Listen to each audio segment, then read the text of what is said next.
Capítulo 6 das Testemunhas. Artigo 202. Toda pessoa poderá ser testemunha.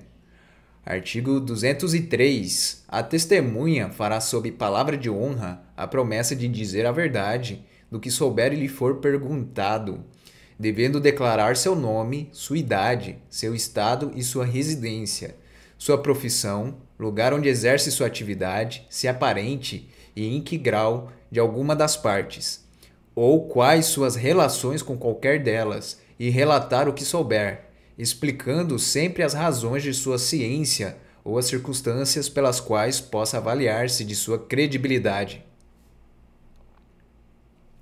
Artigo 204. O depoimento será prestado oralmente, não sendo permitido à testemunha trazê-lo por escrito. Parágrafo único.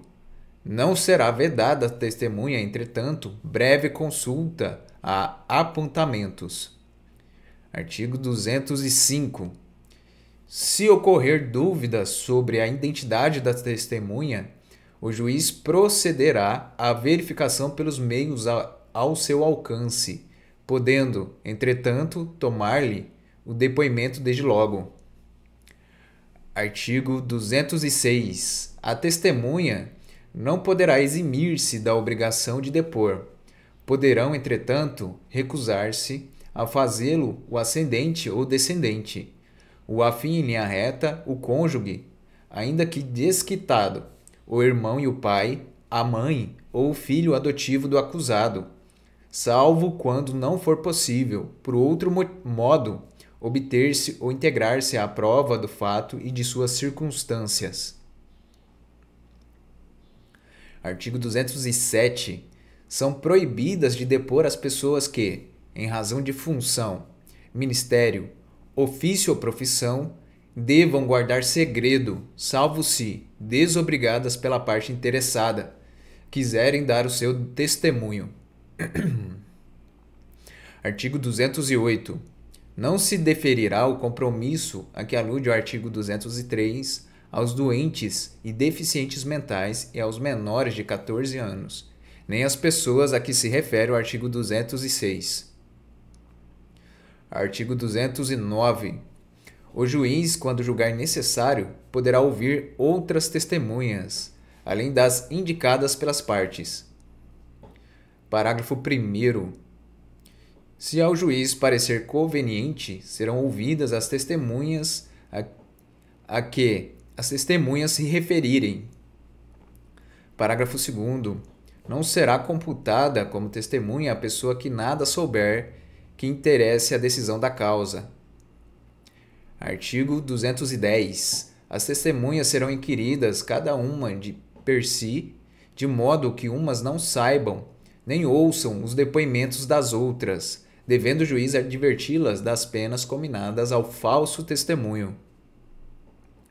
Parágrafo único. Antes do início da audiência e durante a sua realização, serão reservados espaços separados para a garantia da incomunicabilidade das testemunhas. Artigo 211. Se o juiz, ao pronunciar sentença final, reconhecer que alguma testemunha fez afirmação falsa, calou ou negou a verdade, remeterá cópia do depoimento à autoridade policial para a instauração de inquérito. Parágrafo único. Tendo o depoimento sido prestado em plenário de julgamento, o juiz, no caso de proferir decisão da audiência, artigo 538, parágrafo 2º, o tribunal, artigo 561, ou conselho de sentença, após a votação dos quesitos, poderão fazer apresentar imediatamente a testemunha à autoridade policial. Artigo 212. As perguntas serão formuladas pelas partes diretamente à testemunha, não admitindo o juiz aquelas que puderem induzir a resposta, não tiverem relação com a causa ou importarem na repetição de outra já respondida. Parágrafo único.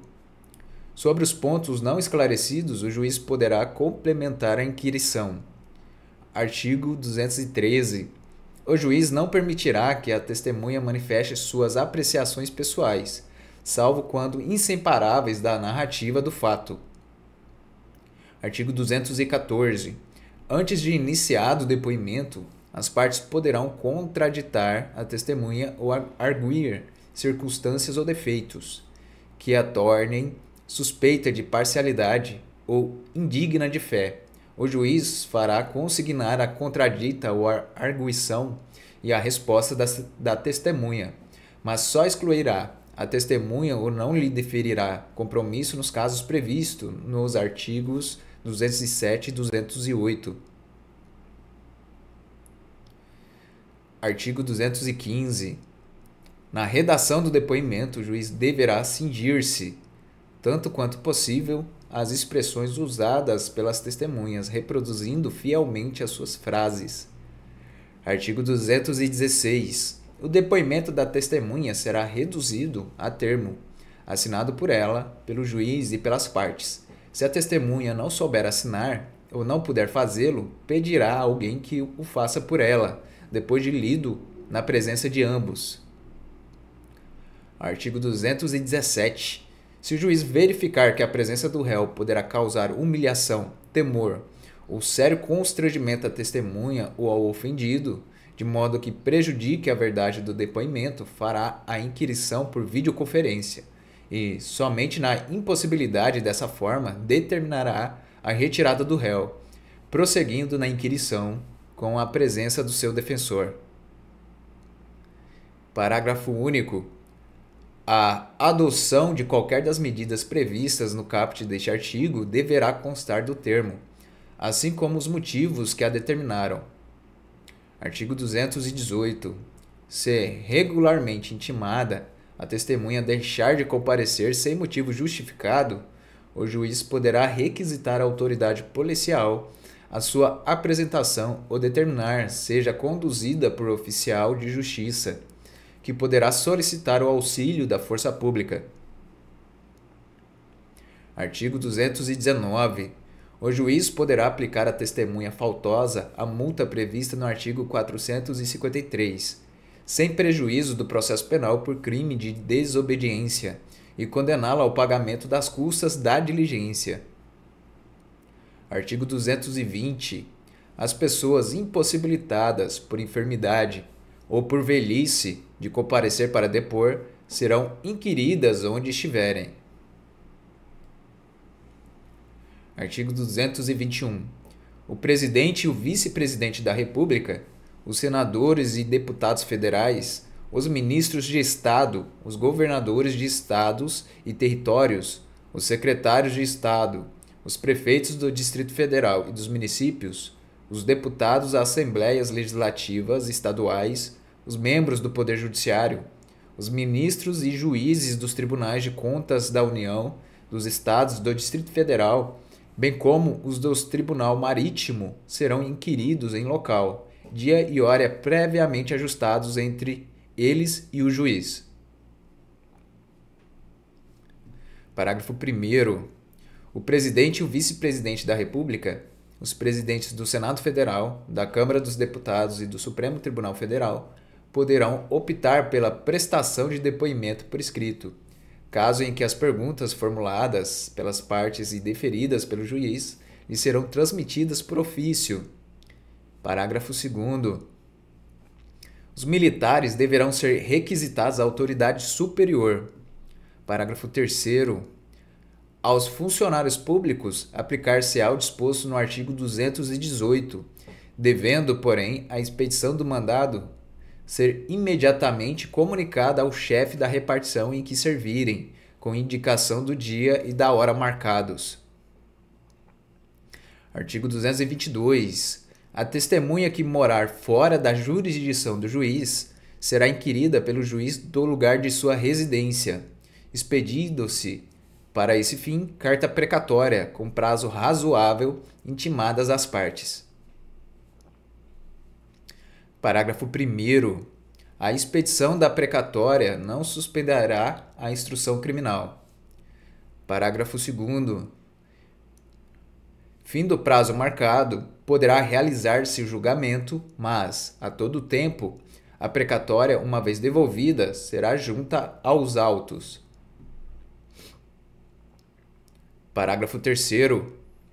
Na hipótese prevista no caput deste artigo, a oitiva de testemunha poderá ser realizada por meio de videoconferência ou outro recurso tecnológico de transmissão de sons e imagens em tempo real, permitida a presença do defensor e podendo ser realizada, inclusive, durante a realização da audiência de instrução e julgamento. Artigo 222-A. As cartas rogatórias só serão expedidas se demonstrada previamente a sua imprescindibilidade, arcando a parte requerente com os custos de envio. Parágrafo único. Aplica-se às cartas rogatórias o disposto nos parágrafos 1º e 2º do artigo 222 deste Código. Artigo 223. Quando a testemunha não conhecer a língua nacional, será nomeado intérprete para traduzir as perguntas e respostas. Parágrafo único. Tratando-se de mudo, surdo ou surdo-mudo, proceder-se-á na conformidade do artigo 192. Artigo 224. As testemunhas comunicarão ao juiz, dentro de 1 ano, qualquer mudança de residência, sujeitando-se, pela simples omissão, às penas do não comparecimento. Artigo 225. Se qualquer testemunha houver de ausentar-se, ou por enfermidade ou por velhice, inspirar receio de que, ao tempo da instrução criminal, já não exista, o juiz poderá, de ofício ou a requerimento de qualquer das partes, tomar-lhe antecipadamente o depoimento.